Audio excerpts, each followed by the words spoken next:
I will never forget the lesson I learned about asking permission. It's a game changer. In Islam, asking permission isn't just polite, it's prophetic. The Prophet Muhammad, peace be upon him, taught us to seek permission and make invocations for blessings. This simple act fosters respect, privacy, and love. Remember, every small action can bring us closer to Allah. So next time, ask before you act and invoke blessings. It's the Sunnah Way.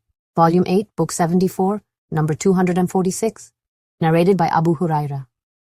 The Prophet said, Allah created Adam in his complete shape and form, directly, 60 cubits, about 30 meters in height.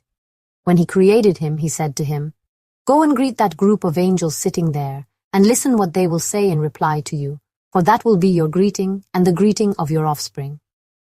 Adam went and said, "Assalamu alaikum, peace be upon you." They replied, "Assalamu alayka wa rahmatullah, peace and Allah's mercy be on you." So they increased, wa rahmatullah. The Prophet added, "So whoever will enter paradise will be of the shape and form of Adam." Since then, the creation of Adam's offspring, that is, stature of human beings, is being diminished continuously to the present time. Volume 8, Book 74, number 247, narrated by Abdullah bin Abbas. Al-Fadl bin Abbas rode behind the Prophet as his companion rider on the back portion of his she-camel on the day of Nar, slaughtering of sacrifice, 10th Dhul Hijjah.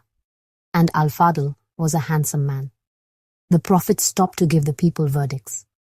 In the meantime, a beautiful woman from the tribe of Qatam came, asking the verdict of Allah's apostle.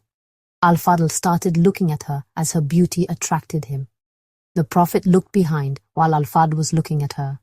So the Prophet held out his hand backwards and caught the chin of Al-Fadl and turned his face to the owner sides in order that he should not gaze at her. She said, "O Allah's apostle, the obligation of performing Hajj enjoined by Allah on his worshippers has become due compulsory on my father, who is an old man and who cannot sit firmly on the riding animal. Will it be sufficient that I perform Hajj on his behalf?" He said, "Yes."